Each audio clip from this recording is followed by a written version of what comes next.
कि नीतीश जी को 400 से 1100 में पहुंचने में 20 साल लग सकता है, लेकिन इंडिया गठबंधन की सरकार बनेगी, हम शुरू ही करेंगे 1500 रुपए से कम 1500 रुपए देंगे। बिहार के अंदर और पूरे देश में ये माइक्रो फाइनेंस कंपनी वाले जो कर्ज दे रहे हैं उनके ऊपर बिल्कुल रोक लगानी होगी, उनके ऊपर नियंत्रण होगा और स्वयं सहायता समूह के माध्यम से सरकार को बिना ब्याज कर्ज देना होगा। अब मोदी जी और नीतीश जी बोल रहे हैं कि बिहार में विकास करेंगे। क्या विकास करेंगे?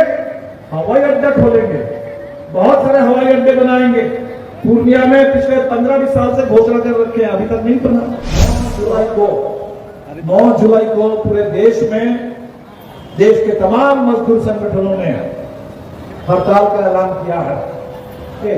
9 तारीख को पूरे बिहार में चक्का जाम कर देना है और 9 तारीख को बिहार के गरीब कि मोदी जी लगातार अब बिहार आ रहे हैं, इससे पहले नहीं आते हैं। जब चुनाव आता है तब आते हैं और इस बार खूब आ रहे हैं।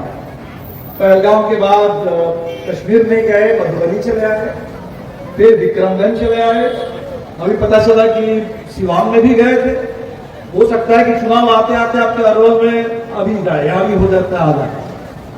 बिहार में 243 सीट पे खूब दौरा करेंगे। अब नीतीश जी भी 20 साल से मुख्यमंत्री, 20 साल कम नहीं होता।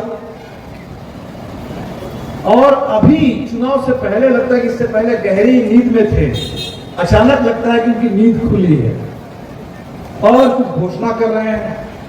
कह रहे हैं कि जो 400 रुपए का पेंशन देते थे उसको हम बढ़ा करके अभी 1000 रुपए कर देंगे और 1 करोड़ लोगों को फायदा होगा। अब बताइए, ये 400 रुपए से कुछ होता नहीं है।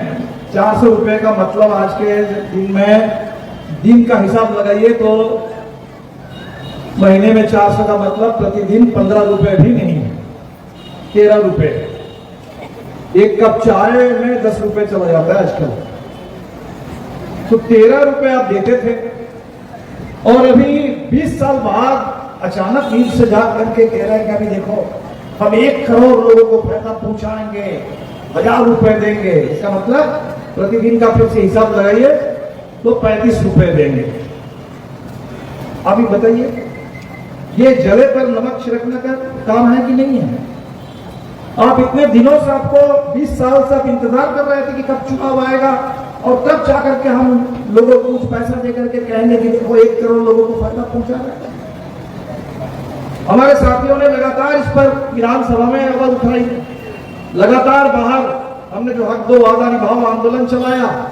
उसमें भी हमारी बड़ी एक मांग थी कि बुजुर्गों के लिए, तमाम कमजोर लोगों के लिए सामाजिक सुरक्षा कम से कम 3000 रुपए की गारंटी करो। और अभी इंडिया गठबंधन में हम लोगों ने बात कर ली कि नीतीश जी को 400 से 1100 में पहुंचने में 20 साल लग सकता है, लेकिन इंडिया गठबंधन की सरकार बनेगी, हम शुरू ही करेंगे 1500 रुपए से कम 1500 रुपए देंगे। ये हम लोगों ने तय कर लिया। ये लोगों की गरीबी, उसका आप मजाक उड़ा रहे हैं।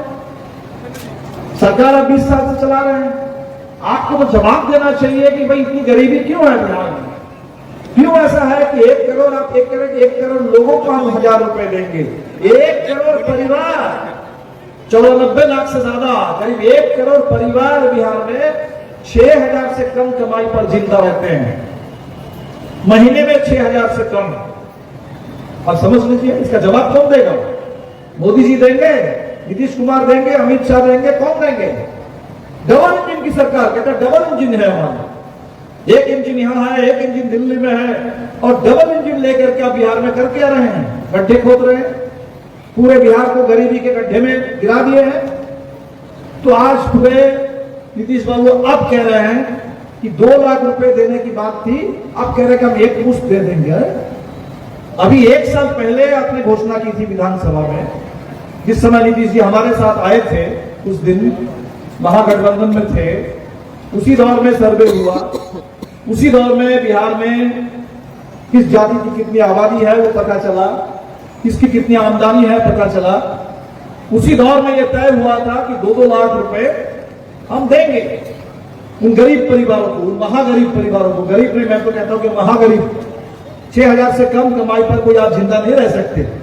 6,000 का मतलब रोजाना 200 रुपए, 200 रुपए में कोई 4-5 लोगों का परिवार चल ही नहीं सकता आज। और आप कह रहे हैं कि हम देंगे, तो अभी कहां देंगे? अभी पिछले 1 साल में क्या किया आपने? 1 साल में आपने किसी को नहीं दिया। बड़े मुश्किल से पूरे बिहार में ढूंढने पर भी शायद ही कोई परिवार मिलेगा जो कहेगा कि हमको बोले नीतीश बाबू ने कहा था और 2 लाख रुपए हमको मिल गए। और अब चुनाव आया तो अचानक अब याद, उस हड़ताल को आपने दमन किया, निकाल दिया, और अब चुनाव के समय क्या लोग भीख मांग रहे थे आपसे? आप कह रहे हैं कि हम पैसा देंगे, बढ़ा देंगे। कह रहे हैं कि जो कर्ज 10% अगर आपको लगता था उस पर ब्याज, तो वो 7% लगेगा, 3% सरकार देगी। जब तक चुनाव है तब तक सरकार देगी और चुनाव के बाद सरकार भूल जाएगी। तो ये 10% और 7% का खेल क्या है? ये हमने पूछा, पूरे बिहार में हमारे साथी जा रहे हैं, महिलाओं से पूछ रहे हैं कि कितना कर्ज अब तक मिलता है, कहां से मिलता है? ये सेल्फ हेल्प ग्रुप से बहुत कम कर्ज मिलता है और उस कर्ज का पूरा ब्याज है। तो पहले अगर आप कम करेंगे तो पहले तो कहिए कि जितना ब्याज अभी तक है, जो कर्ज है उसको माफ करिए पहले, तब करिएगा आगे की बात। पहले माफ कर दीजिए, तब तो बात समझ में आएगी कि हाँ इतना ब्याज था, इतना पर वो ना करके आप कह रहे हैं कि 10% की जगह हम 7% लेंगे। सच्चाई क्या है? सच्चाई है कि वो स्वयं सहायता समूह से पैसा बहुत मिलता ही नहीं है। और ये जो माइक्रो फाइनेंस कंपनी वाले अभी हैं वो पूरे जाल बिछा रहे हैं, घूम रहे हैं गांव गांव में कि हमसे ले लो, हमसे कर्ज ले लो, हमसे कर्ज ले लो, और लोग उसी कर्ज में फंसते चले जा रहे हैं। क्योंकि 6,000 रुपए से कम कमाई पर तो कोई जिंदा नहीं रह सकता। इसलिए हमने कहा कि आपने जब कहा कि 6,000 से कम कमाई है, ये आधा सच है, ये पूरा सच नहीं है, ये आधा सच है। पूरा सच ये है कि 6,000 से कम कमाने वाले अगर अभी भी बिहार में जिंदा हैं तो वो कहीं ना कहीं से कर्ज ले रहे हैं, और वो कर्ज का ऐसा पूरा जाल बिहार में बिछा रहा है कि पूरे बिहार में उसमें लोग फंसते चले जा रहे हैं, आत्महत्या करने लगे हैं गरीबी के चलते, कर्ज के चलते। तो वो माइक्रो फाइनेंस कंपनी वाले वो कोई 7%, 10% इंटरेस्ट का काम नहीं करते।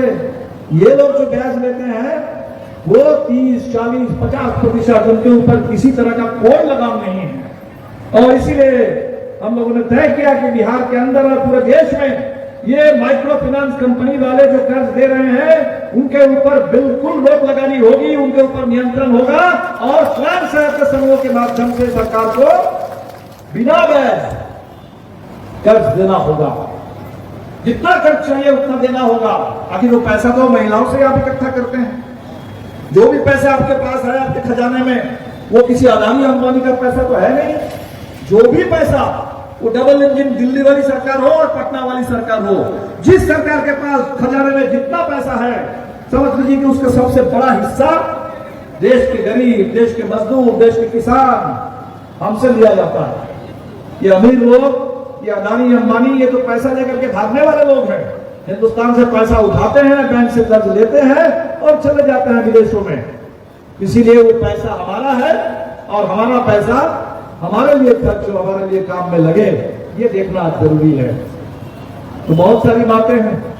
हमारे साथियों ने कहा कि इस पूरे इलाके में आज तो हम लोग आए, बारिश लेकर के आए, अभी बरसात शुरू हो रहा है, तो बारिश के समय में थोड़ी बारिश तो होगी, लेकिन इस पूरे इलाके में जो सूखा पड़ रहा है, खेत भी सूख रहा है और घर में भी पीने के लिए पानी नहीं है, और चारों तरफ से आप सोन नहर और सोन नदी दोनों को बर्बाद कर रहे हैं।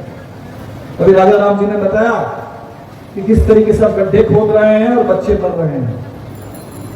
बालू माफिया, पहले एक समय था बिहार में बालू मजदूर होते थे, बालू मजदूर होते थे, बालू नदी घाट पर, बालू पर गरीब लोग कुछ कमाते थे। आपने छीन लिया वो सारा मुंह नोचवा जेसीबी मशीन ला करके, सब बालू माफिया वाले वो बालू का कारोबार कर रहे हैं। ट्रैक्टर का पूरा रास्ते में देखिए बालू लाद करके और पहाड़ बन रहा है। बालू का रोजगार आपने छीन लिया। लोग तारी बेचते थे, तारी का रोजगार आपने छीन लिया। शराब माफिया को ला दिया पूरे बिहार में। तो आप तो रोजगार छीनने वाले हैं, वो जो मुंह नचुआ मशीन है माफिया के लिए, वो सब कुछ बिहार के गरीबों का रोजी रोटी, उनके रोजगार, उनकी कमाई, इसको छीनने के लिए ये सरकार चल रही है। और चुनाव जब आती है, चुनाव जब आया, अब मोदी जी और नीतीश जी बोल रहे हैं कि बिहार में विकास करेंगे। क्या विकास करेंगे? हवाई अड्डा खोलेंगे, बहुत सारे हवाई अड्डे बनाएंगे। पूर्णिया में पिछले 15-20 साल से घोषणा कर रखे हैं, अभी तक नहीं बना। तो हवाई अड्डा बनेगा, और पहले बनेगा, उसके बाद पता चलेगा कि हवाई अड्डा अदानी को दे दिया गया। कह रहे हैं कि 5 सितारा होटल, हवाई अड्डा और 5 सितारा होटल पटना में बने, इससे अरवल में कौन सा विकास होगा? इससे जहानाबाद में कौन सा विकास होगा? गरीब को कहां कौन सा रोजगार मिलेगा? इसलिए हमारे सामने ये सारे सवाल है। तो बिहार को जीतेंगे, पूरे देश की नजर बिहार पर है। लोग ये देखना चाहते हैं कि भाई ये मोदी जी फिर आ गए दिल्ली में, क्या महाराष्ट्र जीत लिए हैं, दिल्ली जीत लिए हैं, तो क्या बिहार में भी फिर से मोदी जी आ जाएंगे? तो बिहार में हमारे साथियों ने कहा कि नहीं, महाराष्ट्र में भले आप जीत गए, हरियाणा में भले आप जीत गए, लेकिन देखिए बगल में झारखंड, बगल में झारखंड में आदिवासियों ने, महिलाओं ने, वहां के नौजवानों ने, वहां के मजदूरों ने भाजपा को रोक दिया है। और इस बार भी बिहार के अंदर बिहार के मजदूर, बिहार के किसान, बिहार के गरीब बिल्कुल आपके सरकार को रोक देंगे। 20 साल से जो आप पूरे बैठे हुए हैं कुर्सी पर, और पूरे बिहार में इस समय तो लग रहा है कि सरकार है ही नहीं। आपसे अपील करेंगे 9 जुलाई को पूरे देश में, देश के तमाम मजदूर संगठनों ने हड़ताल का ऐलान किया है। इसलिए क्योंकि हम जो संविधान की बात कर रहे हैं, बाबा साहब अम्बेडकर का संविधान, उस संविधान में जो मजदूरों के लिए अधिकार होते थे, इस देश में मजदूरों के पास अधिकार होते थे कि हम संगठित होंगे, यूनियन बनाएंगे, समय पर हमें मजदूरी मिलेगी, उचित मजदूरी मिलेगी, महिलाओं को, पुरुषों को बराबर की मजदूरी मिलेगी। समय पर अगर मजदूरी नहीं मिली, मजदूरी की अगर लूट हुई, तो उसके खिलाफ हम हड़ताल करेंगे। ये सारे हमारे अधिकार छीनने की साजिश हो रही है, हमें फिर से गुलाम बनाने। वो मनुस्मृति वो सिर्फ दलित को गुलाम बनाने वाला नहीं है, सिर्फ महिलाओं को गुलाम बनाने वाला नहीं है, तो मजदूरों को भी गुलाम बनाएगा, किसानों को भी गुलाम बनाएगा। और इसीलिए ठीक जैसे देश के किसान मिलकर के लड़े अपने कृषि कानूनों के खिलाफ, इसी तरह आज मजदूर लड़ रहे हैं। आपसे अपील है, इंडिया गठबंधन में तय हुआ है कि सिर्फ अकेले मजदूरों की हड़ताल नहीं होगी, सारे मजदूर संगठन के लोग उतरेंगे, और मजदूरों के साथ साथ किसान भी, किसान के साथ नौजवान भी, महिलाएं भी, हम सब लोग मिलकर के 9 तारीख को पूरे बिहार में चक्का जाम कर देना है। और 9 तारीख को बिहार के हर प्रखंड में, हर जिला मुख्यालय पर ऐसा प्रदर्शन करना है कि 9 जुलाई को तय हो जाए कि बिहार किस रास्ते पर चलेगा। बिहार अदानी अंबानी के रास्ते पर नहीं चलेगा, बिहार योगी आदित्यनाथ और अमित शाह के बुलडोजर के रास्ते पर नहीं चलेगा। बिहार चलेगा तो निश्चित तौर पर जो अरवल में, जहानाबाद में, भोजपुर में, पटना में हमारे साथी वर्षों से लड़ रहे हैं, अपनी जमीन के लिए, मकान के लिए, सम्मान के लिए लाल झंडा लेकर के लड़ रहे हैं, शहादत दे रहे हैं, उन शहीदों के रास्ते पर, इन पूरे संघर्षों के रास्ते पर बिहार आगे बढ़ेगा। और आप तमाम साथी इस लड़ाई में अगुवाई करेंगे। सभी साथियों को आज इतनी देर से आप यहाँ है,